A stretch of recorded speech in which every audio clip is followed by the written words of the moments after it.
Bom, eu sou Elisa, eu sou pedagoga, mãe de dois, com autismo X frágil, e depois que eu conheci análise de comportamento, né, eu estou terminando a minha pós agora esse mês, e sou apaixonada em estudar, tenho até taquicardia de tanto estudar, fazer dois cursos de uma vez e assistir lives até três de uma vez. E às vezes lendo um livro junto. Gente, muita doideira, mas assim, é que realmente funciona, muda a vida da gente, né? E aí a gente acaba empolgando e vira hiperfoco. Eu também trabalho na educação infantil há 14 anos, então trabalho com bebês, estou apaixonada pelo que eu faço e vamos lá. Hoje eu vou falar sobre práticas baseadas em evidências na escola, né? A gente falar sobre possibilidades de utilizar essas práticas dentro da escola com alunos com autismo. Primeira coisa que eu coloquei aqui, né? Pessoas que estão iniciando agora, não conhecem, né? O que são práticas baseadas em evidências? Então, aqui, essa pirâmide, ela vai pegar da evidência mais fraca até a mais robusta. E a gente vê que a mais fraca são opiniões, né? São alguns ensaios, alguns estudos, mas lá em cima a gente tem a revisão sistemática e meta-análise. A revisão sistemática, eles vão selecionar alguns artigos e estudos, né? E tem vários critérios também para ser selecionado. Então, tem que seguir muitas coisas para poder entrar nessa revisão sistemática. E aí eles selecionam as práticas que mostraram evidência, né? E é isso que a gente vai falar hoje, sobre coisas que já foram testadas. Eu coloquei o que é revisão sistemática, é uma forma de pesquisa que utiliza como fonte de dados a literatura.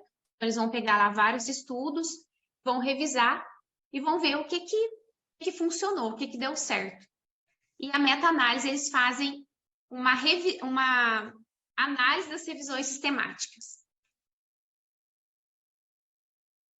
Então, a primeira que eu vou apresentar aqui, e que depois a gente volta nela para falar mais, porque é muito importante, é a intervenção baseada no antecedente. Então, o comportamento da gente, ele é o antecedente, a resposta e a consequência. Nosso comportamento não é simplesmente o comportamento, aquilo que a gente faz, mas tem uma relação com o meio que a gente está.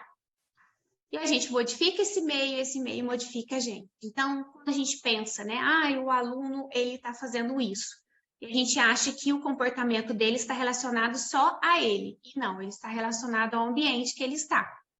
Por isso, as crianças apresentam um comportamento, por exemplo, numa determinada aula, outro comportamento em outra aula, dependendo do aluno que senta perto, da atividade que você propõe, tudo isso vai modificar a resposta do aluno, né? Então, o que a gente pode fazer para fazer uma intervenção baseada no antecedente? A gente pode modificar atividades, materiais, cronogramas educacionais.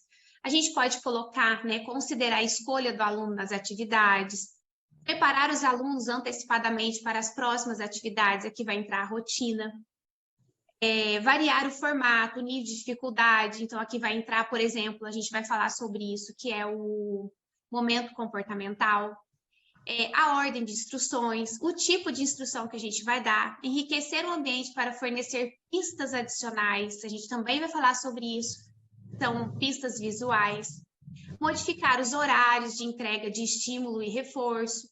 Então, essas estratégias, elas são usadas em conjunto com outras estratégias, também o treino de comunicação funcional, não vou falar nada aqui, né, da extinção e reforço.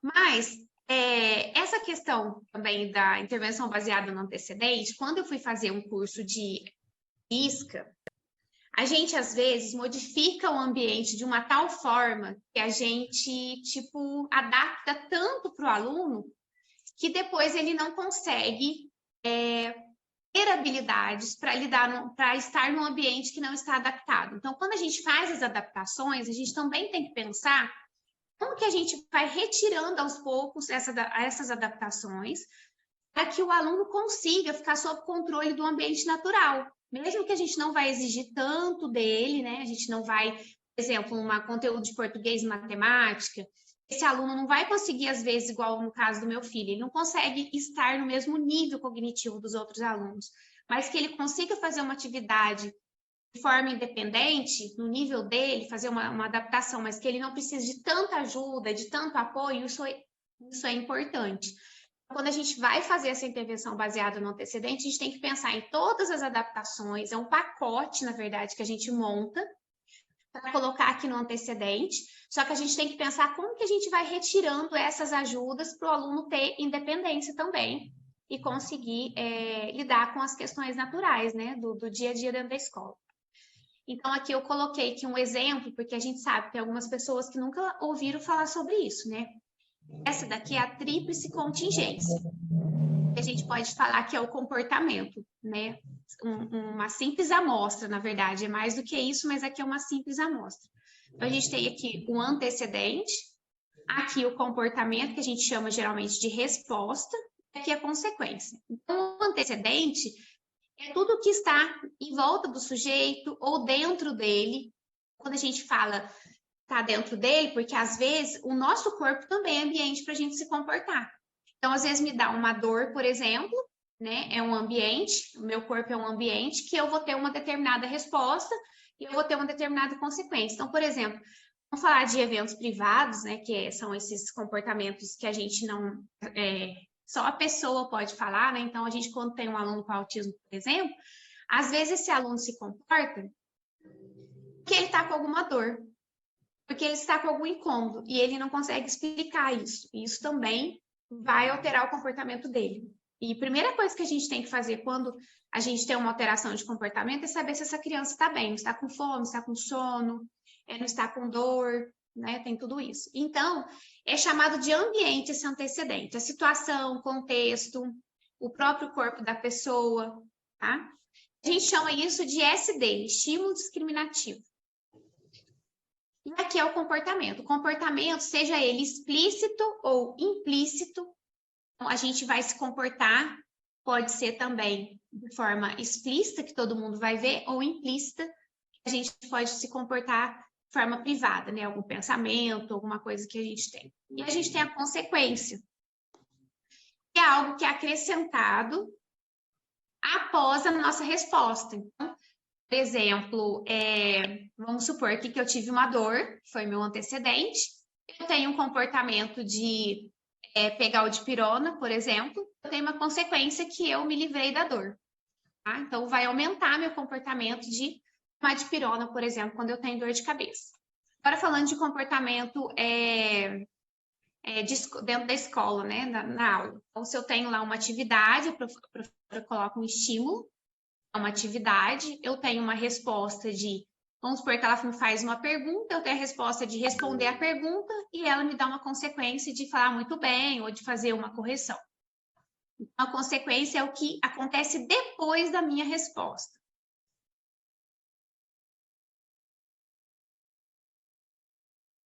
Aí, gente, a outra prática baseada em evidência também é a comunicação aumentativa alternativa.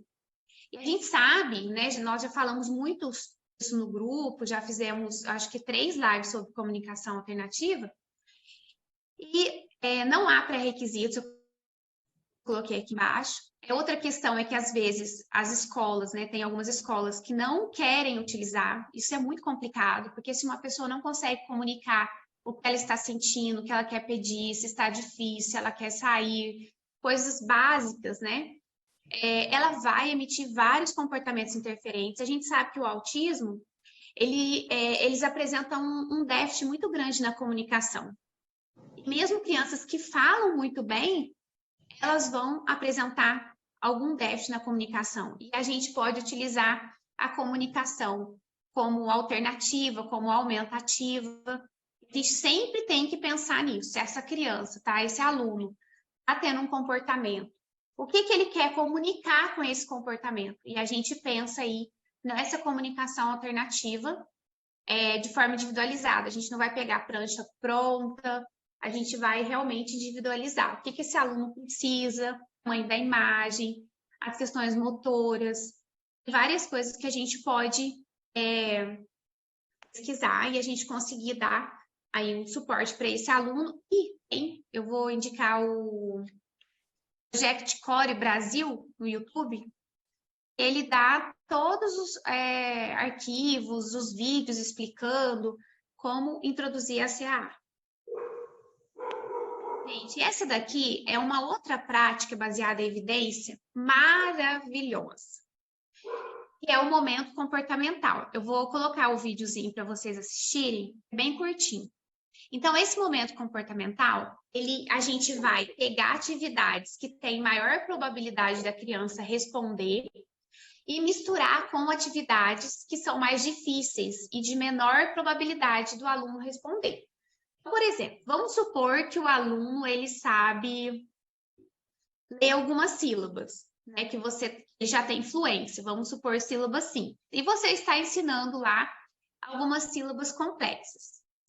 E aí, quando ele vê, ele não quer responder, que ele vê que é algo diferente e já não quer responder. O que você faz? Coloca lá várias palavrinhas, né, que ele já sabe ler, e coloca no meio uma que você quer que ele fale, que vai aumentar a chance, porque ele vai motivado, e aí, quando chega naquela palavrinha, ele não gosta muito de falar, que ele não quer se esforçar, aumenta a chance dele fazer, porque ele está acertando as outras, e aí ele vai e faz aquela. E isso eu estou falando só de leitura, mas aqui ele vai trazer um exemplo bem legal.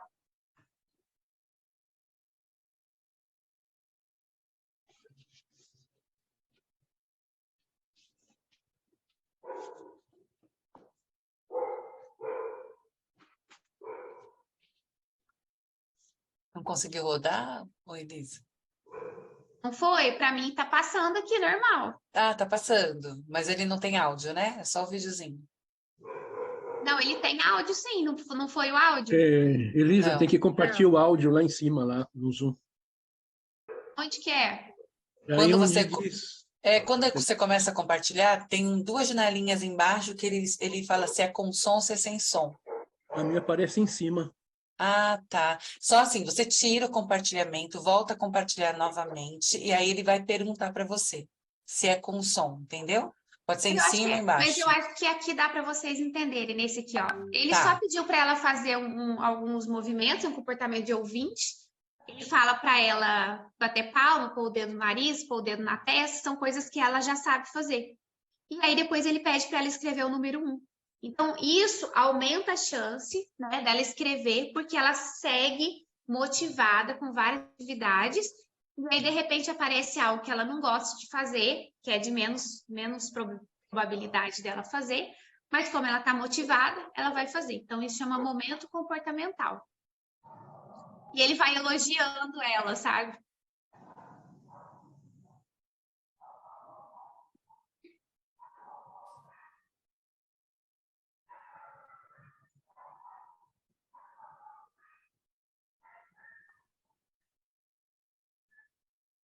E aí ele elogia. Aqui eu descrevi, né? Mas eu acho que eu nem vou precisar ler.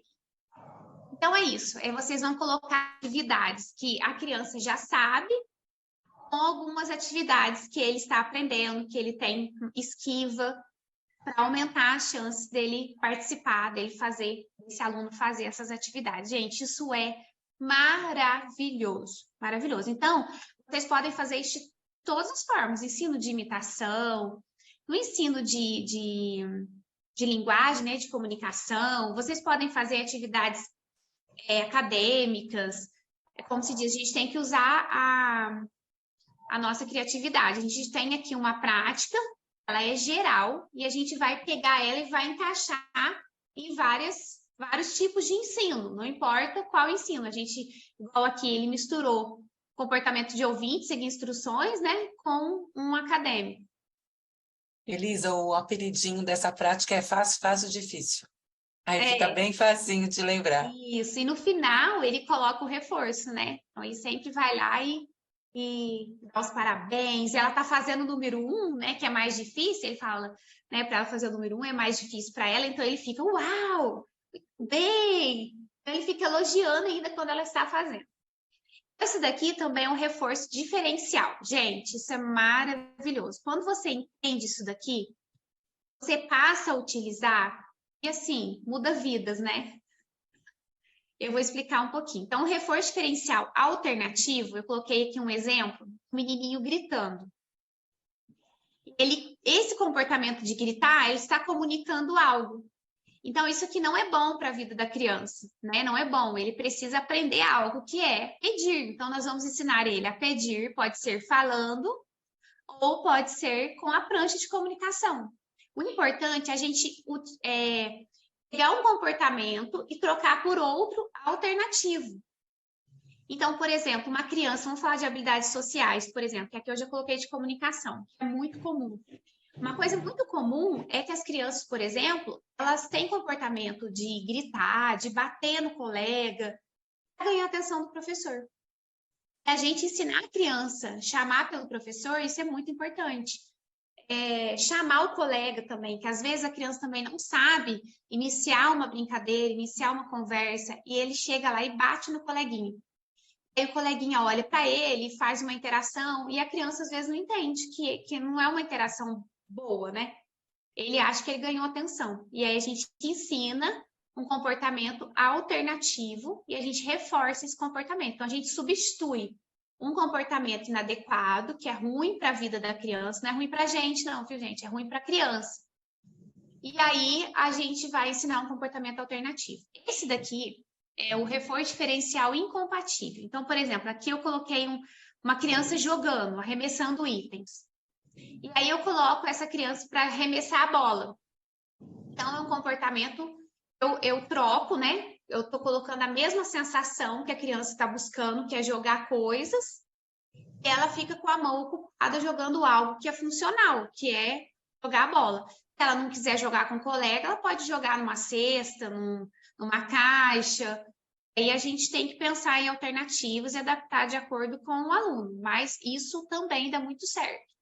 E aí, diferentes coisas, né? Então, por exemplo, tem uma criança que às vezes está cuspindo, por exemplo, ela pode soprar alguma coisa, brincar com algum brinquedo de assoprar, língua de sogra. A gente tem que ver o que a criança gosta, a gente pode colocar até algum personagem preferido, alguma coisa assim que vai motivar a criança e vai ser incompatível com aquele comportamento inadequado. O reforço diferencial de outros comportamentos. Então, por exemplo, aqui eu coloquei um comportamento de xingar. Com esse comportamento aqui, eu não vou reforçar. Então, se a criança xingar, eu não reforço. Mas eu vou reforçar todos os outros comportamentos dele. Então, quando ele conversa, quando ele lê livro, quando ele brinca, quando ele escorrega, todos os outros comportamentos que a criança vai emitindo, a gente vai reforçando.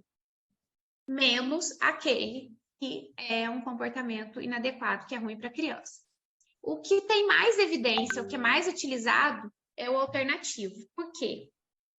Porque a gente ensina realmente um comportamento que ele é adequado para aquele ambiente. A gente geralmente escolhe um comportamento mais simples. Não adianta a gente querer escolher um comportamento extremamente complexo, como o comportamento alternativo, que a gente não vai conseguir ensinar. Vai ser mais fácil ele emitir um comportamento inadequado e ter acesso ao reforço, que ele emitir um comportamento muito difícil que a gente escolheu. Então, a gente escolhe o comportamento mais simples, mais fácil, e reforça ele para substituir um comportamento inadequado. Esse daqui é o ensino por tentativa discretas, que o pessoal critica muito. E as pessoas sempre falam que é a aba na mesinha, né? Mas, na verdade, é um equívoco, né? O ensino por tentativas discretas, ele é definido porque que ele tem um começo, um meio e um fim. Ou seja, ele tem um começo e um fim bem estabelecido, entendeu? Diferente do ensino naturalístico, que ele é mais uma interação que não tem um começo bem definido, nem um fim bem definido. A gente prepara o ambiente, a gente consegue a atenção da criança, do aluno, chama a atenção dela, que ela olhe, que ela se atente, né? Elisa, desculpa só um minutinho. Você pode dar uma olhadinha se tem gente pedindo para entrar? Onde que eu olho? Não aparece para você? Não. Não está aparecendo? Não. Acho que você vai ter que tirar. Achei. Achou? Tá. A Fernanda está pedindo. Sem 6? Aí admite todo mundo. É que eu nunca mexi nesse daqui, viu? A Flor, a Fê, que todo mundo entrou. Aí agora foi.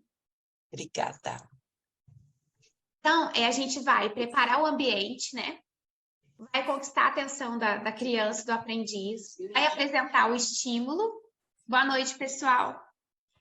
Vai apresentar o estímulo, que é a instrução ou modelo. É uma coisa tão boba, porque ela me atormentou durante semanas, ameaçando Tem um áudio aberto, acho que é da FEBA. E realmente tirou, e quando eu consegui outro peruano... Consegue mutar? Falei, meu Deus, eu não posso deixar que esse também abandone meu filho, então eu mandei o meu cunhado. Elisa, você consegue mutar? Consegui. Isso. Então, a gente apresenta, então, o estímulo ou o modelo. Então, a gente vai apresentar a instrução ou dar o modelo para o aluno. Depois, a gente, junto com o modelo, com a instrução, a gente também pode colocar ajuda, se o aprendiz não realizar. Aí, isso daqui tem alguns detalhes. A gente já apresenta a instrução junto com a ajuda, ou a gente apresenta a instrução e dá um atraso para ver se a criança, eu falo sempre a criança, mas se o aluno vai dar a resposta, se ele não der, a gente ajuda. Depois, a gente reforça o comportamento, né? A gente vai reforçar parabéns, uau! E se ele errar, a gente faz o procedimento de correção, porque tem vários tipos de procedimento de correção. Aí a gente dá uma pausa e faz uma nova tentativa. Então, por exemplo, eu faço lá um ensino de matemática, eu coloco lá uma continha para o aluno, eu ganho a atenção dele, vamos fazer uma continha, estou utilizando materiais concretos, aí ele se atenta, a gente vai somar, por exemplo, 1 mais 1. Aí ele faz a continha, junta, entendeu? Aí a hora que termina, eu dou a consequência. Nossa, muito bem. Se ele fizer errado, eu vou começar de novo, vou corrigir. Aí eu dou ajuda já para não ter erros e reforço esse comportamento. Então, aqui eu coloquei aqui, ó. Aqui vai incluir análise de tarefas também. Solicitação e atraso de tempo e reforço. Então, a gente pode fazer por análise de tarefas. Então, a gente vai fazer encadeado, né? Tem várias habilidades, né, que são mais complexas. E aí a gente tem vários passos na mesma atividade. Então, aqui no antecedente, eu vou oferecer a instrução ou modelo, mais a ajuda. Aí aqui eu espero a resposta do aluno e depois eu ofereço a consequência para ele e depois dou um tempo e a gente inicia outra tentativa. Então, esse que é o ensino de tentativas discretas. E uma coisa muito importante é que ela não é feita só na mesinha. A gente pode fazer na mesinha, a gente pode fazer no pátio, a gente pode fazer na hora do almoço, a gente pode fazer na hora de ir ao banheiro, na hora de lavar as mãos. Tudo a gente pode utilizar. O que marca bastante o ensino por tentativa discreta? A gente inicia, nós, né, os educadores, que iniciam o ensino, tá? Meu cachorrinho aqui tá latindo. Por que é importante? Eu voltei. Aí aqui, eu acho que eu tenho um vídeo, mas aí como que eu faço para compartilhar o áudio? Isso, você tira o compartilhamento, aí depois você volta a compartilhar e vai ter 2 quadradinhos dizendo compartilhar com som. Tem mais uma pessoa tentando entrar aqui. Como que eu paro de compartilhar? Gente, eu nunca mexi no Zoom, por isso que Você eu tô vai lá fazendo no isso. compartilhar tela, aqui embaixo, no finalzinho, tá escrito compartilhar tela. Aí você vai clicar, vai falar para tirar o compartilhamento de tela. Aí parou, aí eu volto lá. Isso. Aí você vai compartilhar, você tá com o anfitriã ainda, né? Uhum. Tá. Aí tem uma pergunta Onde que embaixo. aparece? Ó, tira de novo. Isso. Aí você vai compartilhar. Aí embaixo aparece 2 quadradinhos. Compartilhar com som. Ó. Antes você Eu coloco nos dois? coloca nos 2. Tá. Esse aqui é um bem pequenininho também. Ah, Discrete Trial Teaching. Section 1. The Discrete Trial, SD, and Response. In DTT, the discrete trial is used to teach discrete trial is response will be trial consent behavior. These parts are the RISR, or SR, Ai, não é, esse daqui não vai. Ah, vai aparecer aqui, ó, na frente. trial. Look at me. Good looking. High five. As you saw, the SD was the instructor saying, "Look at me." The response was the student looking at the instructor. And the stimulus reinforcers were the instructors saying, "Good looking," giving a food treat. O pessoal, agora sumiu todo mundo. Então, quando você coloca compartilhar com som, as pessoas não aparecem para você. Quando você tira o compartilhamento com som, você tem acesso às pessoas do ladinho, você vê todo mundo. Entendi. Ah, mas tá bom. Então, aí, vocês viram que ali ela tá fazendo na mesinha, né, gente? Então, é por isso que o pessoal sempre falava, ai, nossa, aba de mesinha, só faz na mesinha, mas não é bem assim, não, tá? Então, a gente tá lá no pátio, a gente quer ensinar uma criança, por exemplo, a interagir com o colega, né? Então, a gente pode fazer um DTT no pátio. Então, a gente vai lá, convida a criança, olha, vamos lá chamar os amigos para brincar. Aí você vai e fala assim para a criança, fala para ele, posso brincar? Então, você está dando as instruções, você está iniciando, né? A criança fala, posso brincar? Aí o amigo fala, pode. Aí você, uau, muito bem. Aí você vai continuar. É você que começou o ensino, é um ensino estruturado, porque foi você, educador, que iniciou. Então, tem começo, o meio e o fim, bem determinado, né? Essa daqui é outra prática baseada em evidência, também exercício e movimento. Eu achei muito legal, eu até fui pesquisar, né, como que foi trabalhado as revisões sistemáticas, quais foram os estudos, artigos. Na verdade, eles utilizaram isso daqui, gente, muito legal, para várias coisas, na verdade. Tanto para trabalhar o corpo mesmo, adquirir, né, habilidades, aptidão física e habilidades motoras, e também uma variedade de habilidades e comportamentos. Eles utilizaram junto, né, dicas, modelação, reforçamentos, suportes visuais,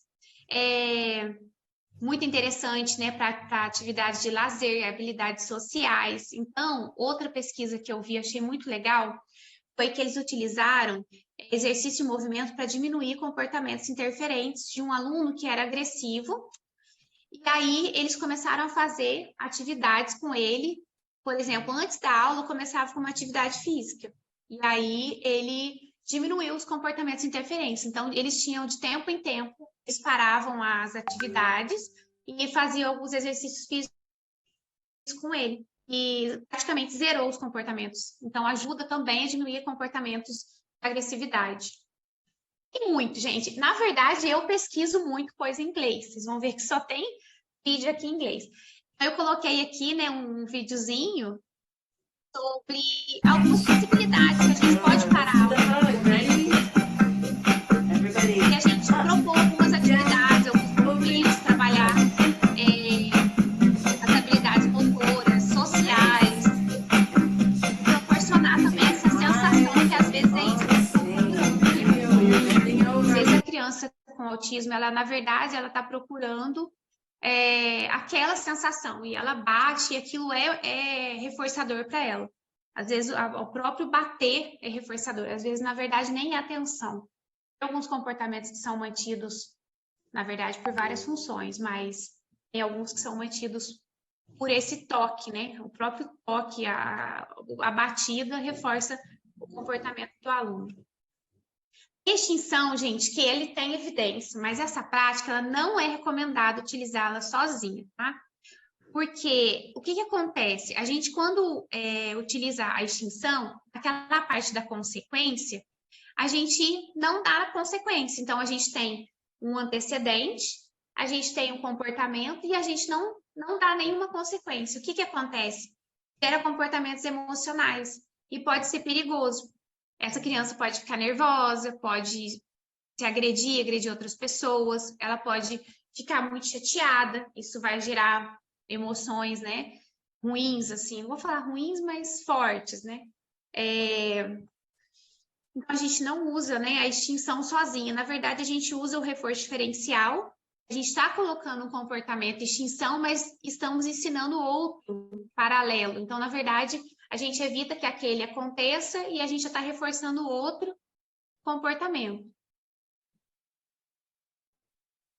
Esse daqui, gente, é muito legal, mas é difícil, eu quero estudar um pouco mais sobre ele. Até coloquei aqui o minuto 1 e 19. Essa daqui é a instrução direta. Ela geralmente é fornecida a pequenos grupos de alunos, inclui ritmo acelerado, resposta dos alunos, os alunos respondem, sinais explícitos, procedimentos de correção para respostas incorretas e modelagem de respostas corretas.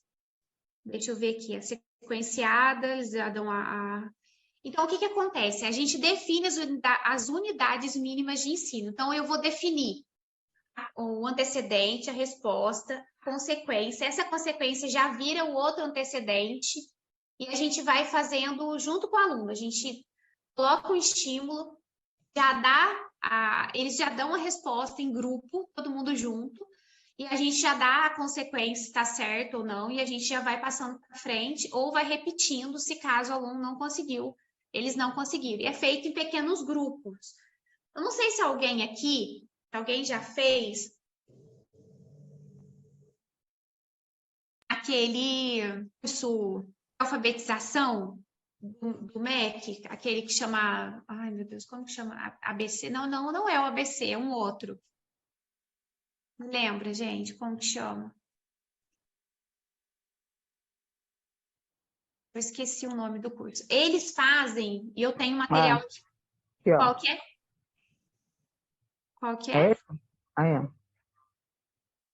Eu não lembro o nome, gente. Só sei que eles definem tudo. Qual que é a instrução do professor, resposta do aluno, instrução do professor, resposta do aluno.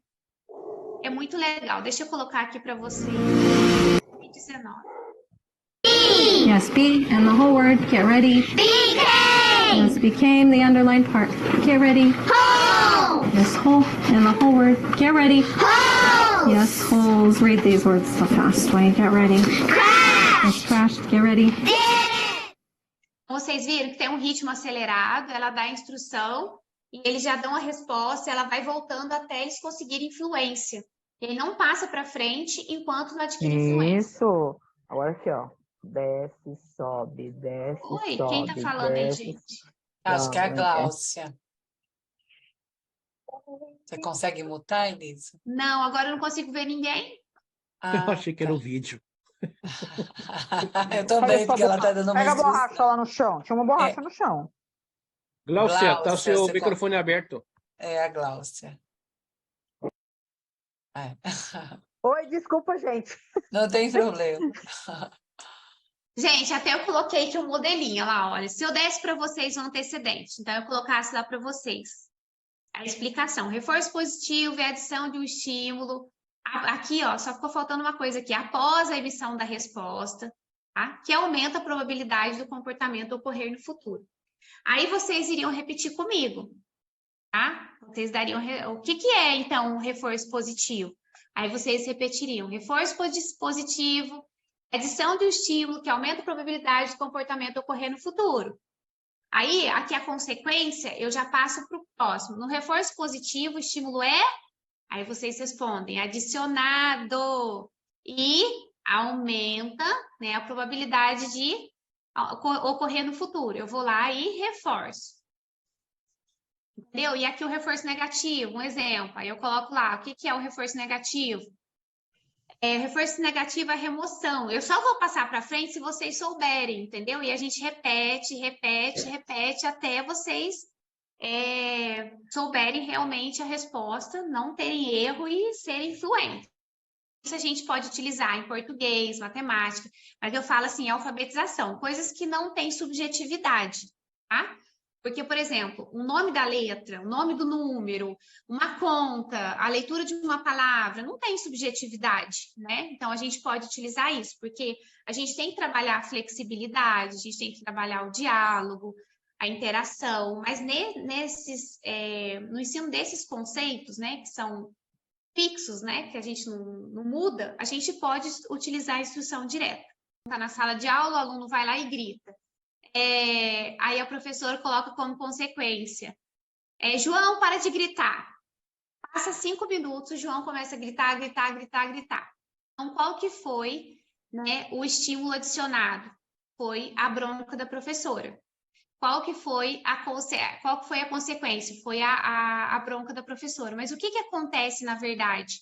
Esse estímulo foi um estímulo, na verdade, adicionado que reforçou o comportamento do João de gritar de novo. Às vezes a gente pensa assim, que se a gente der uma bronca, a gente falar para o aluno parar e ele vai simplesmente aumentar esse comportamento. Depende muito. Reforço positivo, ele pode ser muito diferente de uma pessoa para outra. Se eu falar, por exemplo, para Maria, né, para ela parar de gritar, pode ser uma punição e ela parar, diminuir o comportamento dela. Então, eu adicionei um estímulo, diminuiu o comportamento da Maria. Já com o João, eu adicionei o mesmo estímulo, que foi uma bronca, pedi para ele parar de gritar, e, na verdade, aumentou o comportamento dele de gritar. Então, a gente analisar o exemplo, então a gente coloca o exemplo para a criança, a gente coloca o antecedente, resposta, a consequência, a gente reforça, a gente confere se o aluno aprendeu, e aí a gente passa para frente. Isso daqui é a parte que eu mais gosto de falar. E aí eu já comecei a falar aqui atrás, né? Mas, avaliação funcional do comportamento. Quando a gente fala avaliação, a gente não vai modificar o ambiente. Análise funcional, a gente modifica o ambiente, modificar as variáveis, né? Ali as coisas que estão acontecendo no ambiente para a gente testar. Já na avaliação, a gente só observa. A avaliação do comportamento funcional é uma maneira sistemática de determinar a função ou objetivo de um comportamento, para que um plano de intervenção eficaz possa ser desenvolvido. Então, eles vão analisar os eventos antecedentes, que eu estava falando, e os consequentes. Então, aqui, por exemplo, esse aqui eu peguei de um curso que eu fiz, né, no horário que começa o comportamento, o início e o fim. Aqui o contexto, vamos supor, na aula de educação física, o antecedente, por exemplo, foi uma instrução que o professor colocou. Por exemplo, o professor falou para o aluno, chuta a bola, né? E aí, o aluno teria que chutar a bola, mas ele apresenta aqui um comportamento, por exemplo, de agressão. Aí, a consequência, o professor vai lá e, por exemplo, fala para ele, chuta a bola, de novo, entendeu? Ele coloca novamente a demanda. Aí vai para a reação do aluno. O aluno chutou a bola, o aluno trocou o comportamento. Aí tem algumas... a gente coloca, por exemplo, alguns comportamentos que o aluno já tem, né? Então, por exemplo, se o aluno agrediu, se o aluno gritou, se o aluno mudou o comportamento, se ele parou o comportamento. Então, aqui a gente coloca a reação do aluno, se ele continuou no mesmo comportamento, se ele parou o comportamento ou se ele trocou o comportamento. E a gente vai vendo, mudando aqui para a linha de baixo. Por exemplo, vamos supor que o professor colocou lá, chuta a bola, aí ele agrediu. Aí o professor volta e fala, chuta a bola. Aí a reação do aluno é continuar no mesmo comportamento. Ele continua agredindo. Fica bravo, né? Tá nervoso. Aí você volta aqui para baixo, de novo, na linha de baixo. Aí ele não mudou o comportamento, ele continua agredindo. Repete aqui. Aí o professor vai e retira a demanda. O professor retirou a demanda, fala, tá bom, não precisa fazer. Aí o comportamento do aluno parou. O que a gente entendeu? Que é esse comportamento, a função dele era se esquivar da tarefa. Então, a gente vai indo até a gente ver o que fez o comportamento do aluno parar. Se foi retirar a demanda, se foi dar atenção, se foi entregar um tangível, né, um objeto que o aluno queria. Olha aqui que legal essa tabelinha. Então, olha aqui no antecedente. A gente pode, em vez de ter que ficar escrevendo, a gente já coloca lá, demanda apresentada. Então, eu coloquei uma demanda. Demanda removida. Acesso negado, não deixei o aluno fazer alguma coisa. Aqui ele obteve acesso ao item, atividade. Atenção, aqui, qual foi a consequência que ele teve? Eu reapresentei a demanda, eu reduzi a demanda, eu neguei acesso. Aí tem essas coisas, a gente só coloca A, B, C, D.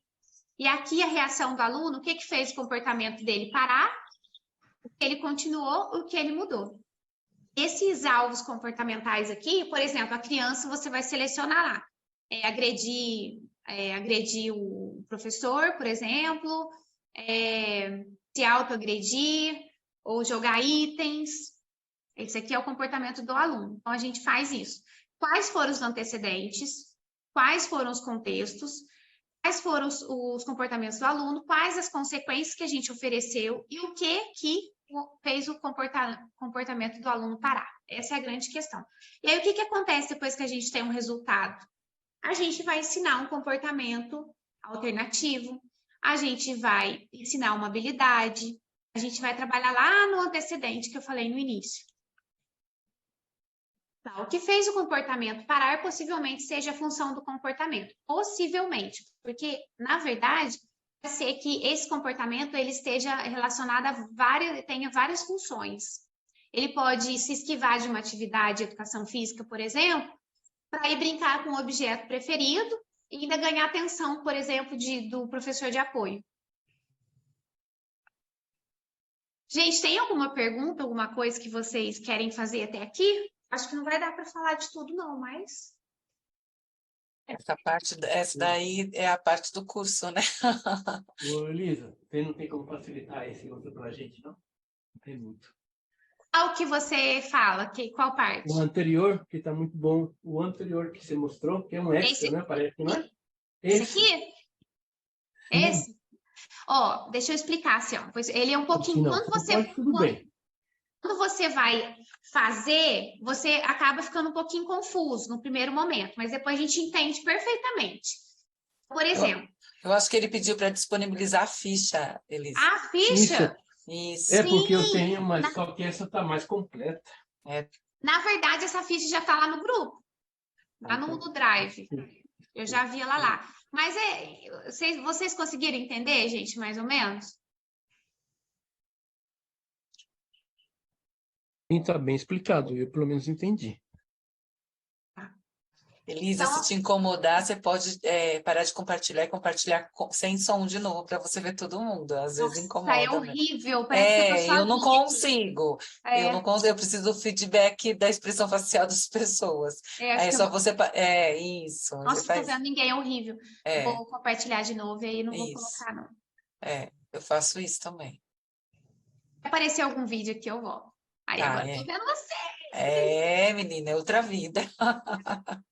Beleza, então vamos lá. Então, já falei. Agora, gente, essa parte também é maravilhosa. Então, o que acontece? Quando a gente faz aquela avaliação, a gente vai fazer o treino de comunicação funcional, porque geralmente a gente vai ver, por exemplo, esse aluno, um exemplo que eu dei. Esse aluno, ele queria se esquivar da atividade e foi lá e bateu no professor, ou bateu no amigo que estava próximo, ou jogou um item. O que a gente vai ensinar para ele? Eu vou ensinar para ele uma resposta alternativa, que é aquilo que eu falei antes. Então, eu vou ensinar ele a falar, eu não quero fazer da forma mais fácil. Pode ser por uma ficha, pode ser fazendo assim. A gente vai escolher de acordo com o aluno, que é mais fácil para ele. Então, a gente vai colocar a instrução, o professor vai lá e vai falar assim, João, chuta a bola. Aí já coloca a ajuda juntinho. Fala, eu não quero. Ou mostra, eu não quero. Entendeu? A gente já coloca juntinho. Não dá tempo para ele ter o comportamento interferente. A gente já coloca a instrução juntinho com a resposta que ele tem que dar para ele se esquivar. Ele se esquiva da atividade, a gente fala, tudo bem, você não quer fazer. E aí, beleza. Nesse primeiro momento, a gente tem que ensinar e falar que não quer. Não adianta a gente querer que a criança... Ele não vai fazer, entendeu? A criança que está emitindo um comportamento de agressividade, heteroagressividade, autoagressividade, não adianta a gente querer forçar de maneira alguma. A gente tem que ensinar uma comunicação de se esquivar de forma adequada. Depois, a gente motiva ele a participar. A gente muda aí, faz um planejamento, muda essas variáveis lá no antecedente. A gente coloca aí alguns itens que ele gosta, ou a gente usa outras atividades na educação física, aí a gente vai ter que pensar. E também a gente tem que pensar que ele não pode ficar sem fazer nada. Então, a gente tem que pensar, ele não gosta de fazer isso, o que eu posso propor para ele fazer nessa aula de educação física? Quais são os personagens preferidos? Quais são as brincadeiras preferidas? E às vezes eles não têm nenhuma, né, gente? Isso acontece muito. E a gente vai ter que ensinar. Ser muito reforçador para ensinar. Então, eu coloquei aqui o modelinho de comunicação funcional. Olha lá, ó, ela está na sala e eu ensino ela a pedir, por exemplo, por tangível. São algumas funções do comportamento, né? Que é, às vezes, a criança tem um comportamento inadequado para pedir tangível. Ela bate, grita, e aí você vai lá, você quer brincar com esse brinquedo? E aí ela entende que quando ela bate, ela ganha brinquedo. E a gente vai ensinar para ela que ela pede o brinquedo, ela não precisa bater para pedir o brinquedo. Então, quando a gente vê um aluno tendo um comportamento interferente, a gente tem que olhar para ele e falar, gente, o que ele está ganhando com isso? O que ele quer? E aí a gente vai e ensina ele a pedir, entendeu? Da forma mais simples. Vamos supor que um aluno também está cansado da sala de aula, você percebe que ele já não está dando conta. Você vai ensinar ele a pedir para sair, que é o que eu falei. Você ensina ele a se esquivar, você ensina ele a pedir tempo, ensina ele a pedir para sair da sala. Esse daqui, ó lá, eu quero atenção, por exemplo. Então, o aluno quer que o professor dê atenção. Vou chamar o professor vem cá, ou levanta a mão, ou mostra uma plaquinha. E aí você vai lá e dá atenção. Uma outra coisa que eles usam muito, que aqui não vai ter, mas que falando de atenção, é a atenção não contingente. Quando a gente observa, analisa, e a criança, o aluno, apresenta muitos comportamentos para ganhar atenção, igual, por exemplo, aquele de emitir um comportamento para receber bronca do professor, e, na verdade, ele está ganhando atenção do professor, a gente vai lá e dá atenção para ele, por exemplo, de 3 em 3 minutos, 5 em 5 minutos. É não contingente porque não tem nada acontecendo e eu estou lá de tempo em tempo, dando uma atenção para ele. Então, aqui eu coloquei uma plaquinha, né? Eu quero.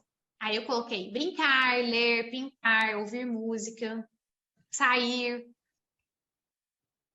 A gente pode adaptar de acordo com...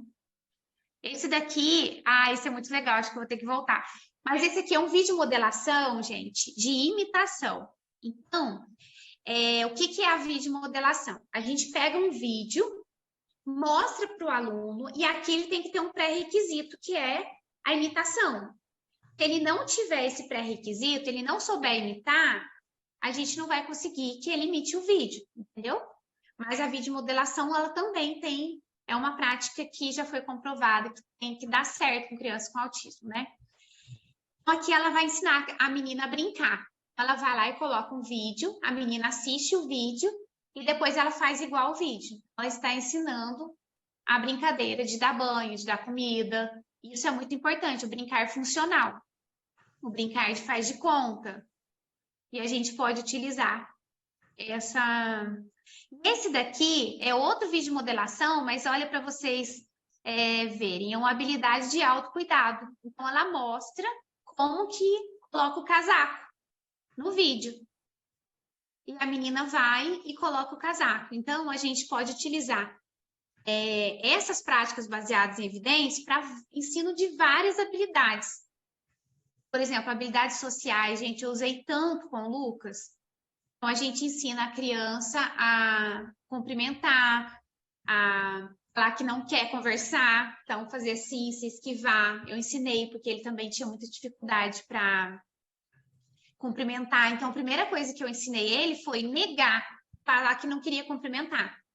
Aí, depois que ele aprendeu isso, aí eu comecei a ensinar ele a cumprimentar, porque no começo era tão aversivo para ele, ele não gostava.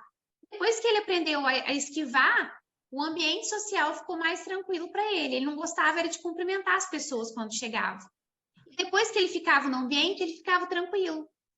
Então, com o passar dos dias, né, ele foi conseguindo aceitar, ficar bem, e aí eu consegui ensinar ele a cumprimentar. E eu utilizei isso daqui, de modelação. A gente ensina para muita coisa. A intervenção naturalista, gente, a gente vai ambiente natural, as rotinas diárias, na atividade de sala de aula, no ambiente doméstico. E a gente vai selecionar os comportamentos que a gente vai ensinar. Por exemplo, vai ensinar a criança a fazer pedido, eu quero ensinar a criança a entrar numa brincadeira, eu quero ensinar a criança a imitar, eu quero ensinar o aluno a contar, por exemplo. Então, eu pego lá os personagens preferidos dele, a gente vai contar e colocar na caixinha. Só que é tudo de uma forma assim, dentro da brincadeira, baseado no interesse do aluno, a gente vai fazer essa intervenção naturalista dentro da sala de aula, dentro da rotina. A gente aproveita tudo, tudo mesmo. Se você tiver selecionado os objetivos que você quer trabalhar com aquele aluno, porque se a gente não tem isso definido, a gente fica perdido. A gente perde ali os momentos que a gente poderia reforçar, ensinar, dar modelo dentro dessas atividades. Tudo de forma assim, não tem um começo e um fim determinado. A gente pode também organizar um ambiente para que esse comportamento-alvo seja mais provável de ser ensinado. A gente segue a motivação do aluno. A gente utiliza dicas de menos para mais. Como se a criança, a gente dá um modelinho para ela lá dentro da brincadeira. Eu estou contando, por exemplo. Aí eu conto 1, 2, 3, aí eu falo para ela fazer. Agora é sua vez, tudo dentro da brincadeira. Aí ela não consegue, eu vou dar dicas de menos para mais. Eu posso dar uma dica gestual, né? Eu fazer só um modelinho para ela, né? Aí ela vai fazer, eu faço só um gesto com a boca. Gente, tem tanta coisa que a gente pode fazer, né? A gente aproveita lá a brincadeira da criança e ensina. Outra coisa importante é que ela facilita a generalização. A gente ensina num ambiente muito estruturado, quando ela vai para um ambiente natural, brincar junto com outras crianças, junto com os outros alunos, ela vai ter dificuldade de apresentar aquele comportamento no outro ambiente. Agora, uma coisa que é mais complicado na intervenção naturalista é que às vezes a gente não consegue repetir muitas vezes o ensino daquela habilidade, porque é no ambiente natural. Então, às vezes, se você está ensinando uma imitação, se você está ensinando entrar numa brincadeira, às vezes você não consegue repetir isso várias vezes. Depende da habilidade que você está ensinando. E tem uma coisa também, intervenção naturalista, por exemplo, vamos supor que eu vou ensinar habilidades sociais com um aluno. E aí eu quero ensinar esse aluno a entrar na brincadeira do colega. Dependendo do aluno, no caso, vou falar do Lucas, por exemplo. Vai ser muito difícil para ele eu chegar e falar, Lucas, vamos lá, no meio da turma, eu falo, Lucas, vamos lá, vamos entrar na brincadeira do coleguinha. Você chega, fala assim, oi, eu posso brincar com você? Ele às vezes não vai aceitar. Mas se você ensinar isso num ambiente estruturado, e depois que ele já está conseguindo fazer, você vai lá e fala assim, vamos lá fazer aquilo que a gente aprendeu? E aí a gente vai para o ensino no ambiente natural, mas é estruturado ainda. E aí a gente consegue fazer e depois a gente começa a observar se ele está fazendo no ambiente natural. Então, a intervenção naturalista ela é excelente porque a criança é motivada a fazer. A gente não usa reforçadores arbitrários, ou seja, que está fora da atividade. O próprio fazer é reforçador, é legal. Então, a consequência, quando a gente está lá, o antecedente, comportamento, consequência, a consequência é o próprio fazer. A criança faz algo que você deu de modelo ali dentro da interação e a consequência é você continuar brincando com ele do jeito que ele gosta. Então, é muito, muito bom. E a gente utiliza muito isso na educação infantil, principalmente. Gente, eu coloquei um tão bonitinho aqui. Acho que eu vou voltar lá. Espera aí. Vou parar de compartilhar aqui. Vou voltar. Esse daqui é muito interessante, porque eu vou falar um pouquinho sobre o pareamento, que é um processo de pareamento estímulo-estímulo, junto com a intervenção naturalista. Oh, you want to come in here? Yeah? All right, let's go. Aqui o menino quer entrar. Então, ela tá fazendo aqui, tá escrito aqui, pare, né? Que é o pareamento. Ela vai estar aqui se pareando, ajudando ele em tudo. Ele quer entrar, ela vai abrir a porta. O brinquedo que ele quer pegar, ela vai entregar. Então, aqui o objetivo dela é parear, se parear com os reforçadores, atendendo pedidos dele. Go. Where do you want to go? The ballroom. The ballroom? Okay, let's go. Okay. Olha você entrega para ele, entrega a peça para ele. Ela tá fazendo, participando, Ah, ready? Your turn. Ow. I got you. Roll it to me. Oh, good job. Throw it to me. Oh, I missed. Ready? Set. Good job. You caught it. Oh, you got you. I got you. I'm gonna 1, 2, 3, 4, 5, 6, 7, 8, 9. bom, deixa eu ver aqui mais para frente. I'm gonna drop you. You better watch out. I'm gonna drop you. Peekaboo. Where's Mama? Peekaboo. Where's Jill? Daqui, gente, é um processo maravilhoso, que é o pareamento, né? A criança gostar da gente, como ela gosta dos brinquedos, dos reforçadores dela. A gente... Oi. Posso só fazer um adendo aí essa informação? Pode. O podcast da Daxta hoje foi exatamente sobre isso, sobre pareamento. Então, quem ainda não ouviu, vai lá. Eu, assim, não consigo só ouvir, né? É assim, ó. É assim, anotando tudo. Então, assim, foi muito legal. Elas falaram de um artigo científico de 2017 sobre pareamento e também sobre Behavior Skills Training, né? Então, como é que a gente faz para treinar os ATs para a criação desse vínculo e se parear, né? Não é a gente se parear, a pessoa, mas são as nossas atitudes, as nossas ações, a nossa fala, né? O nosso olhar, tudo isso para que a criança consiga vincular. E é justamente o que esse vídeo mostrou aí. Ela deu acesso à criança a tudo, e aí ela é super reforçadora, super legal. Então, assim, quem ainda não viu o podcast de hoje da Daxta, junto com... Lá vai meu gato de novo. Ai, meu Deus. Eu sugiro que escutem, porque é exatamente isso aí que você está falando. Então, e quando eu até comentei isso com o Diego esses dias, como que a gente ensina as pessoas a fazer pareamento?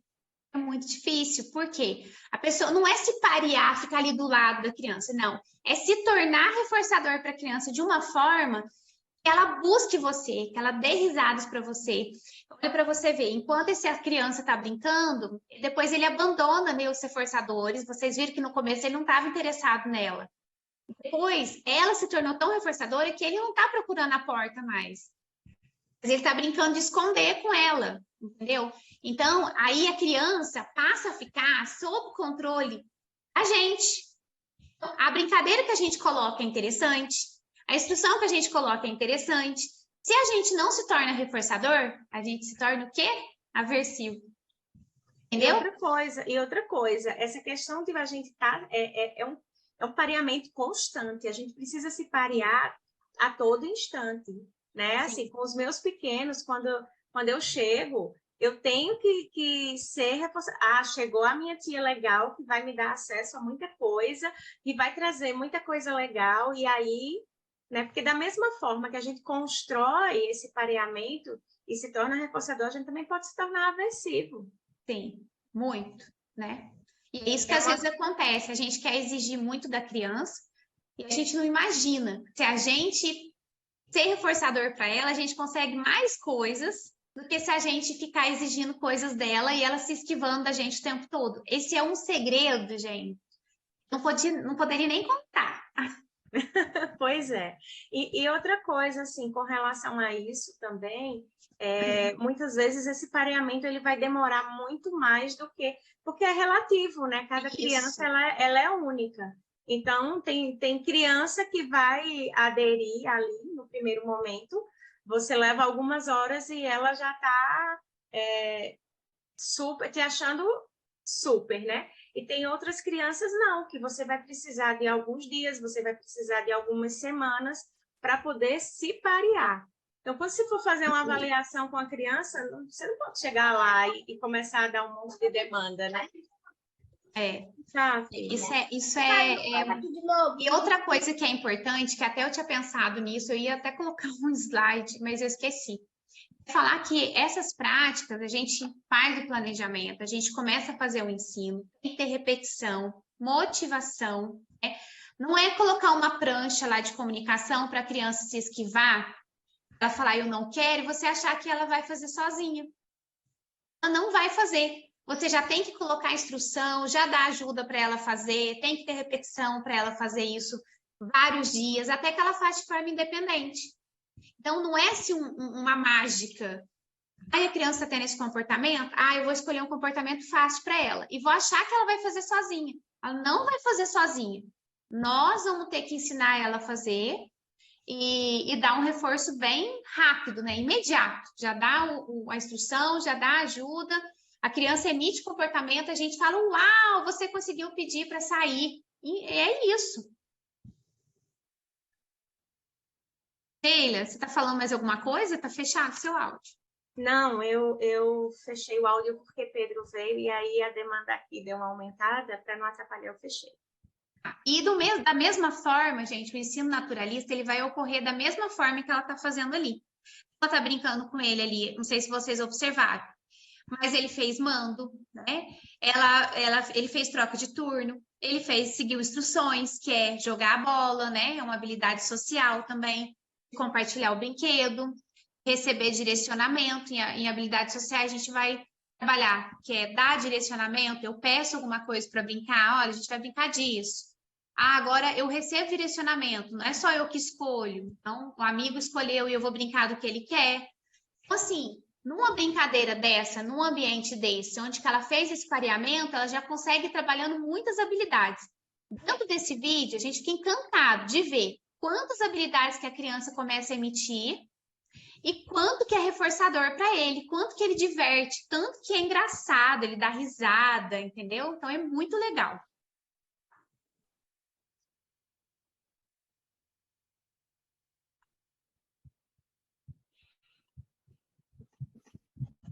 Deixa eu ver se eu consigo aqui. Johnny! Peekaboo! Como é que eu tiro daqui? Agora foi. Então, eu coloquei até um exemplo aqui de ensino de mando, né? Então, por exemplo, se a criança ela gosta muito de pintar. Então, ela tem uma operação motivadora lá, que é pintar. Eu vou disponibilizar as folhas, os pincéis, e eu coloco a tinta num lugar que ela está vendo, mas que ela não tem acesso. E aí, eu vou dar ajuda para ela, ou seja, a criança vai ver os materiais e vai surgir a necessidade dela pedir. O professor vai começar ali com a ajuda de menos para mais. O que é ajuda de menos para mais? Ele vai dar uma ajuda verbal. Fala para ele, me mostra o que você quer. Aí, se o aluno não faz, aí ele fala, me mostra, né?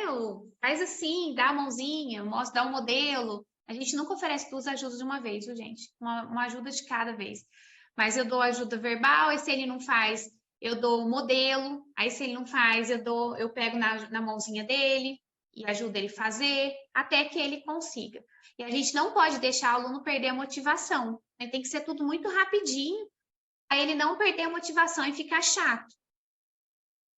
Agora, esse aqui, é a modelagem. A modelagem, a gente vai selecionar um comportamento que a criança tem e a gente vai progredindo, né? Tipo assim, a gente vai ensinando aquela habilidade de uma forma mais complexa, por exemplo.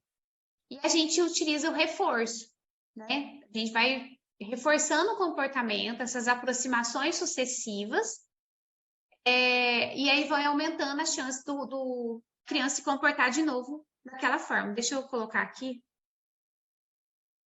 Também é uma brincadeira. Eles estão brincando de faz de conta lá. Got the fries. And stir, stir, stir. Your turn. Agora ele vai fazer.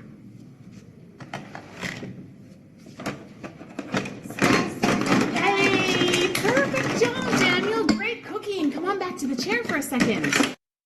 Stir, stir, stir. Great watching. And in the oven. Okay, your turn. Off you go.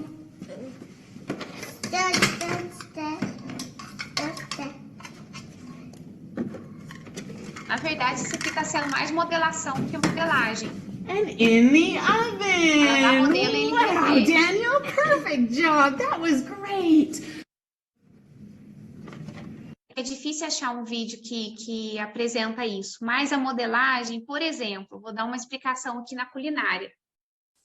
A gente vai fazer uma comida, né? E às vezes ela não fica muito boa lá da primeira vez. Então a gente vai aprendendo, né? Com aproximações sucessivas, a gente vai fazendo e vai melhorando até que a gente consiga chegar no comportamento-alvo. Por exemplo, modelagem no ensino de habilidades sociais, por exemplo. Eu quero que um aluno ele consiga brincar por 5 minutos com os colegas, interagindo com os mesmos brinquedos, por exemplo. Então, eu vou reforçar que ele se aproxime dos amigos. Toda vez que ele se aproximar dos amigos, eu vou reforçar esse comportamento. Nossa, muito bem, entrega as coisas, entrega atenção. Eu reforcei a aproximação dele. Então, isso é aproximação sucessiva. Não tem modelo igual essa moça está dando aqui. Esse vídeo aqui está mais para modelação. É diferente modelação de modelagem. Modelação, eu dou modelo, a criança repete. Modelagem, eu vou reforçando as aproximações sucessivas, sem modelo. A criança chegou perto dos amigos, eu vou lá e reforço esse comportamento. Elisa, eu tive um problemão com o Rafa, uns 3, 4 anos atrás, que ele não, por uma crise de um amiguinho, ele não quis ir mais para a escola, né? Foi bem difícil, bem custoso, e aí nós optamos em fazer esse procedimento. Então, era modelagem com reforço diferencial, né? Então, o custo de resposta bem baixo para ele dar conta daquele espaço. Então, ele ia para a escola e ficava na porta, e a gente ia embora. Aí ele ficava na escola, ele ficava na porta, ele ia para a secretaria, a gente ia embora. Ele foi para a escola, ficou na secretaria, ele ficou na salinha que tinha lá, uma sala de espera, 5 minutos. A gente ia embora. Ficamos 10 minutos na salinha. Ficou na sala de uma professora que estava ao lado da sala dele por 5 minutos, 10 minutos, 15 minutos, 20 minutos, 30 minutos. Aí ele conseguiu ficar 2 horas na sala ao lado. Foi para a sala dele, ficava um pouquinho na sala dele e um pouquinho na sala do lado. Isso nós demoramos quase 6 meses. Pode demorar muito. E nós ficamos, porque ele teve uma fobia gigantesca, porque o transtorno sensorial dele, de ouvir gritos de um amiguinho, ela é sala de educação especial, então cada um tem o seu tempo de crises, né? Sim. E aquilo foi muito difícil para ele. E foi de uma forma muito respeitosa, acho que esse é um procedimento muito legal e com reforço diferencial, porque a gente vê o tempo para ele, o custo de resposta que continuar esse processo, porque se aquilo é aversivo, no outro dia eu não volto. E principalmente quando a gente fala de um cara nível 3 de suporte, com 1,80 m, né? 86. Você não tem como colocar e forçar a entrar na escola. Não. E foi muito legal. Então, foi uma coisa custosa, mas vagarosa, respeitosa e contando com a motivação dele, porque aquilo foi legal. Então, a gente entregava o reforçador, né? Toda vez que ele se aproximava do alvo, né? Então, tem até uma figurinha, né, que eles colocam lá, que na modelagem tem que ter paciência, não adianta querer, né? Então, modelagem você vai reforçando aproximações sucessivas. Não tem modelo. A criança consegue fazer algo, você reforça. E cada dia você vai pedindo para fazer um pouquinho a mais, até que ela consiga chegar naquele comportamento-alvo, que é no caso que a Liliane deu de exemplo aqui, que é ficar o tempo todo na sala de aula, por exemplo. Vou tirar aqui o som para eu poder ver vocês. Nossa, gente, tem tanta coisa que eu acho que eu voltei lá atrás também.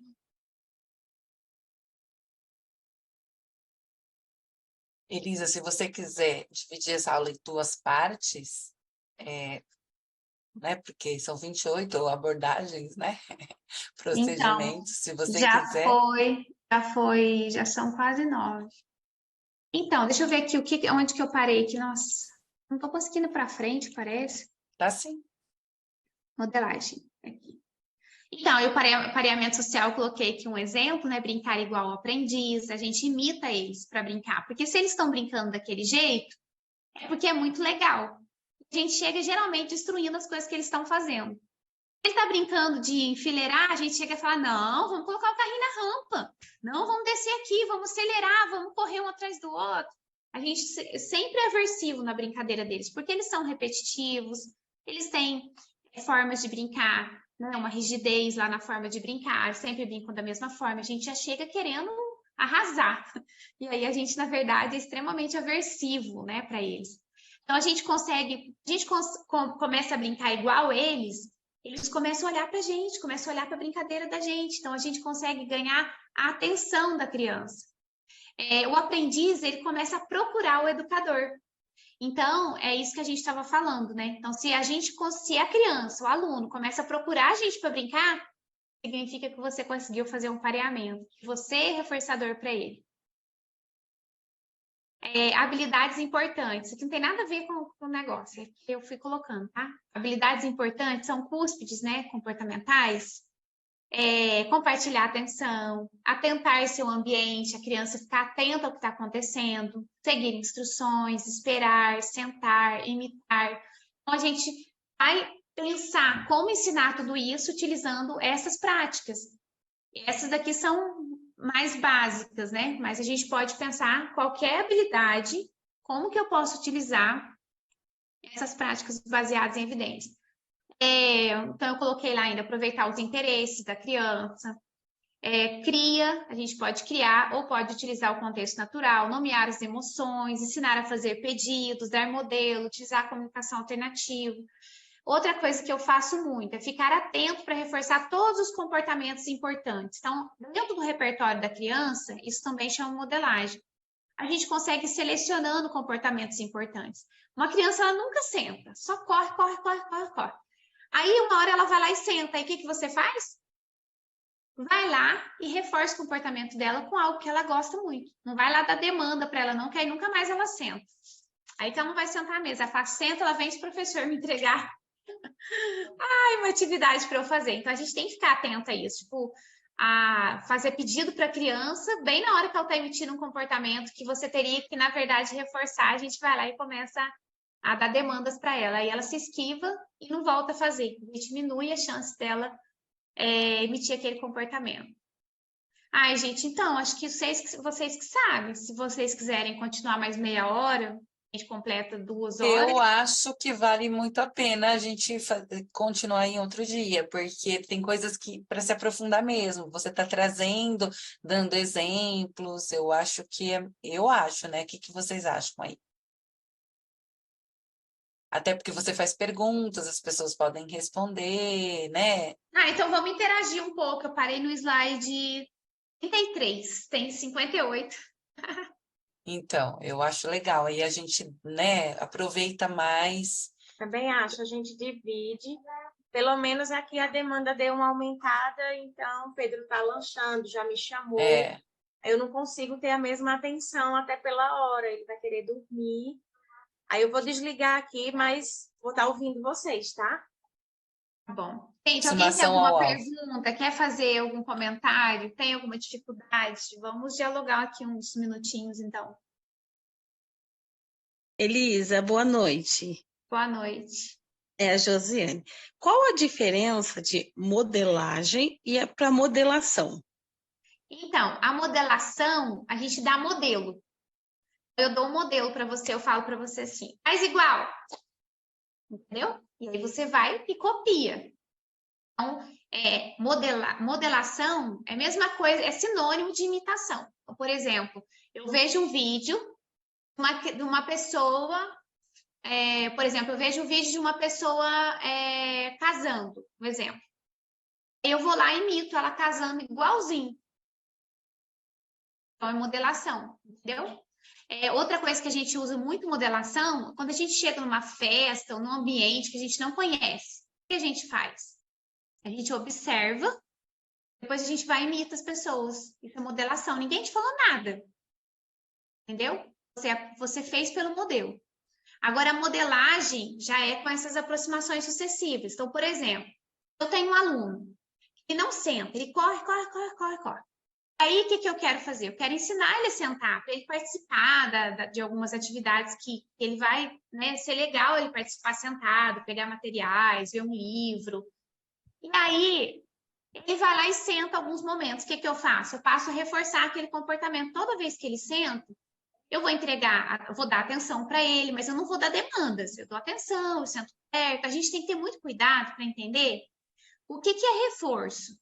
Igual eu falei lá, nem tudo que você pensa que é reforço é reforço. Tem coisa que você acha que é reforço, na verdade, você está punindo. Entendeu? Na verdade, você está... dessensibilização, dessensibilização já é uma questão de aversividade, no caso que a Lili falou. Nesse caso que eu estou falando, eu estou ensinando um comportamento de sentar com aproximações sucessivas. Entendeu? A criança sentou, eu vou lá e dou atenção para ela, entrego um brinquedo preferido. Então, o que ela começa o que começa a aumentar? O comportamento de sentar. Ela senta, ela ganha as coisas. Quando ela senta, ela ganha as coisas. O que acontece? Ela aumenta o tempo ou a frequência de sentar. Agora, a dessensibilização aqui que ela está falando já é uma questão assim, ó, por exemplo, uma criança, um exemplo do meu filho. Ele caiu uma caixa de carrinho na terapia, carrinho de ferro, de cima do armário. O que aconteceu? Ele assustou muito. Então, ele não conseguia entrar mais na sala. Então, a dessensibilização, ela está ligada a alguma coisa aversiva que aconteceu. E a gente começa a utilizar aproximações sucessivas também, mas para dessensibilizar. Entendeu? Porque se eu expor a criança de uma forma muito tempo ou intensa, vai ser terrível para ela, entendeu? Entendi, perfeito. E você faz uma colocação que às vezes a gente, no inconsciente, como professora, acaba fazendo muito. Ela sentou, a gente vai lá e quer dar uma atividade. Porque, né, o currículo demanda, tem que dar aquilo, né? Aproveitar que ela sentou, deixa eu ir lá, deixa eu dar essa atividade para ela fazer. Ela não senta e às vezes está sendo, acabou sendo aversivo, né? Acabou, veio de ajudar, acabou sendo uma coisa que prejudica, aí não vai sentar mais. Isso. Obrigada, perfeito. De nada. É igual o exemplo de atentar-se pelo nome, né? Como que a gente peca também?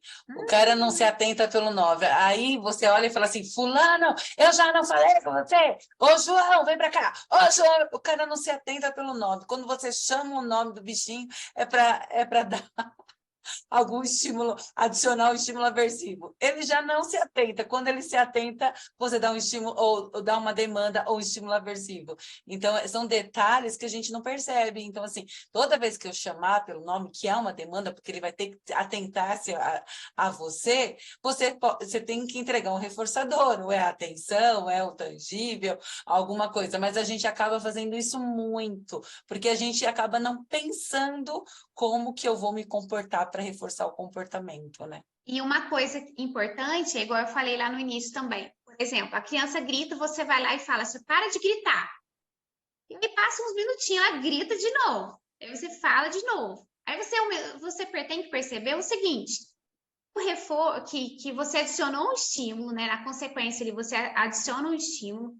Esse estímulo, você vai ver se ele é uma punição ou se ele é um reforçador no futuro. Se a criança ela aumentar o comportamento, você reforçou ela, entendeu? Agora, quem que é? Pediu para tirar do mute? Érica. Nossa, como que eu tiro? Tirei. Não. Aí, tirei. Então, aí, por exemplo, se ela para de gritar, quer dizer que você puniu. Ela parou de gritar. Mas se ela não para e ela aumenta, você reforçou. E a gente acontece muito isso, que às vezes a gente acha que bronca vai ensinar as coisas no ensino e reforça ainda porque você dá atenção para ela e ela acaba aprendendo, né, ganhar esse reforço. Nossa, ficou estranho, ficou amarelo. Para você está amarelo?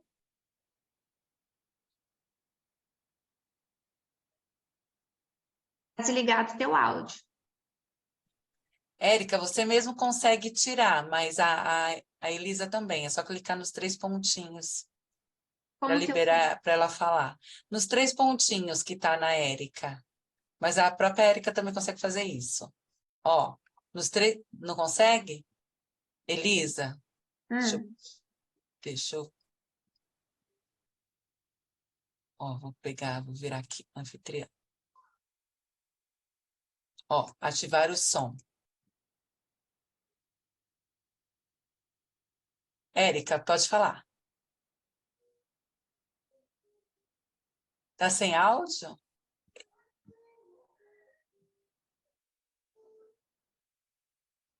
Tá, eu liberei aqui.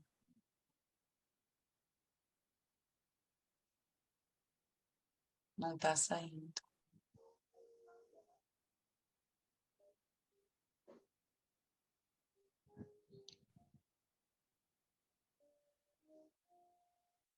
Gente, alguém tem mais alguma dúvida, alguma coisa que eu falei que vocês não entenderam? Aí, que eu ia falar de voltar no antecedente, né? Aí a gente pega um monte de coisas, a gente coloca lá no antecedente para a gente ajudar. A gente coloca... Aí daí eu volto, fiz isso para voltar o áudio. Tá, ela falou para sair e voltar. É. Então, assim, eu utilizo muitas coisas no antecedente. E aí, aos poucos, eu vou retirando. Para ficar de forma, a criança ficar independente, né? Conseguir fazer coisas de forma independente. Mas a gente tem que tomar muito cuidado. Da extinção. Então, é o seguinte, a extinção, a gente tem um antecedente, eu tenho lá uma instrução, eu tenho um evento que acontece lá, uma criança que grita, gente, qualquer coisa do antecedente lá, né?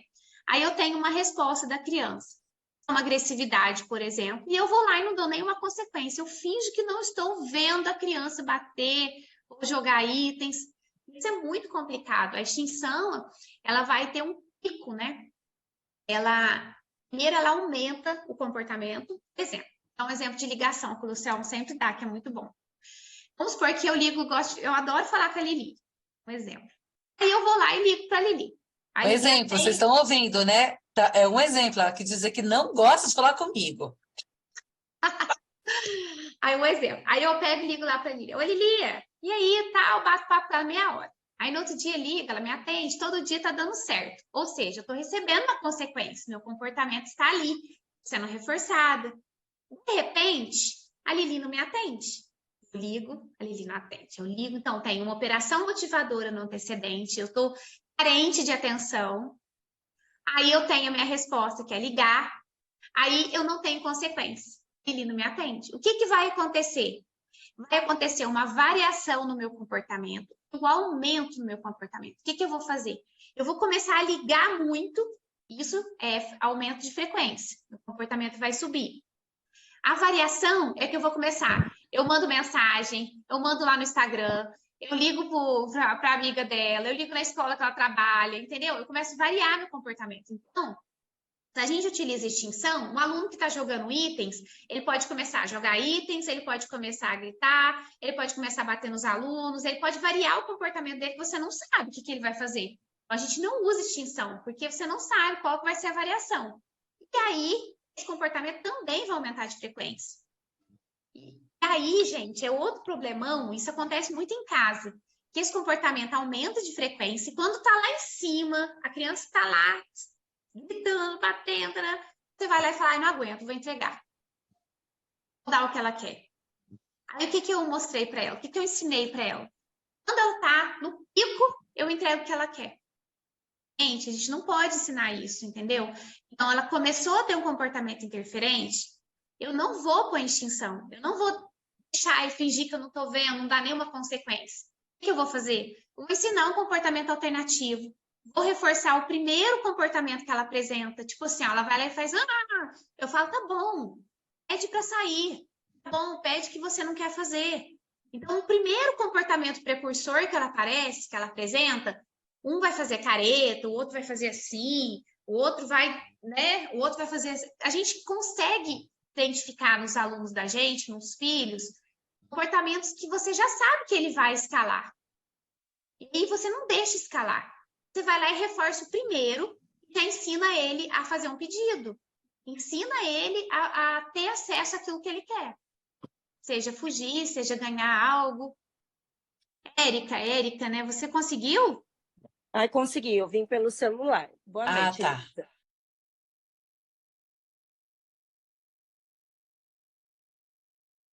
Ajudar nessa? Pode. Eu conheço a Biomi. Então, eu acho que o que a Elisa falou, que é o reforço imediato, porque você está ensinando um comportamento, mas você pode ter um atraso desse reforçador. Então, você pode iniciar, como que a Elisa falou, um reforço imediato, você vai fazendo a modelagem também. Você vai dando e vai distanciando esse reforçador. Você pode fazer sim. Então, você começa com uma coisa mais concreta, né? Fez aquele comportamento-alvo, você entrega o imediato. Aí você pode usar a economia de fichas. A cada duas... Isso. Aí você coloca aos pouquinhos, que é o que a Elisa falou da modelagem. Duas, de conta, vamos falar de tempo, 5 minutos. Aí você fala de 10 minutos. A cada 5 minutos ele ganha uma ficha. Quando ele tiver 2 fichas, ele troca pela ficha poderosa, que essa ficha poderosa dá acesso a alguma coisa. Aí você vai aumentando 3, 4, 5. Não dá para você pegar aquela quadro de combinados, esperar 15 itens para entregar daqui 15 dias. Isso é muito distante. Mas você pode começar igual a Elisa falou. Imediato, depois você vai fazendo atraso do reforçador. 2, 3, 4, 5, no tempo. Aí você um dia, depois 2 dias, depois 3 dias. Como esse reforçador que você está dizendo é de alta magnitude e tem a ver com dinheiro, toma cuidado, senão você vai ficar, né? Muito difícil para ele também, por isso o reforçador, ele altera o valor do reforçador, tem essa questão. Por exemplo, às vezes... A motivação. Existe uma questão seguinte, se eu falar para você assim, olha, eu vou te dar R$50 para você limpar minha casa, um exemplo. Porque a minha casa, vamos supor que ela é muito grande, mesmo que você está precisando de R$50, você vai falar, não vou fazer não. Nossa, é muito difícil, entendeu? Então, se eu chegar para você e falar assim, olha, eu vou te dar R$1.000 para você limpar meu quarto, a chance aumenta. Então talvez diminuir a quantidade de atividade ou diminuir o nível de dificuldade. Eu fazer aquele lá que eu falei que é o momento comportamental, coloca atividades que ele já sabe no meio de atividades que ele... várias coisas que você pode fazer, conversar com a professora. E dar tempo para ele também, tempo livre. Gente, eles adoram tempo livre. Isso que eu ia falar da Biomi. Isso daí nós começamos a fazer. Nós começamos a fazer o tempo livre. Coisa, mudar, né? Por exemplo, a gente coloca uma atividade que seja de escrever, uma atividade de colar, uma atividade de ler, a gente intercalar também as atividades, né? Para não ficar usando, por exemplo, só escrita, ou só leitura, isso também pode cansar. Sim, verdade, Elisa, tem que diversificar. Eles cansam e dependendo, igual você falou, dependendo da demanda da atividade, outra muito alta, né, que daí vai ter a esquiva, a fuga, outra muito baixa que desmotiva também. Sim, às vezes for muito fácil também, ele não vai querer fazer. Aí são tantos detalhes, né, gente, que quando você começa a observar mesmo, aí a gente tem que fazer um planejamento bem feito, observar, que aí a gente consegue realmente ensinar e manejar comportamento. Não é simples, né? A gente sabe dentro da sala de aula. Não é fácil. Dentro da sala de aulas, né? Muitos alunos. Não é, Elisa. Esse meu aluninho que eu tô agora, eu tive que ficar observando ele para me tentar fazer um planejamento eficaz 3 meses. Então, observação da gente, o que a criança brinca, o que ela gosta, quais habilidades ela tem, como que a gente pode planejar as atividades, tudo isso vai ajudar. Só que assim, ó, se a gente não observa, se a gente não sabe, a gente fica desesperada, porque aí você não consegue ajudar, você não consegue dar aula, né? É muito difícil. Então, ter esse conhecimento é muito bom. Gente, tem mais alguma pergunta? Mais alguém quer falar alguma coisa?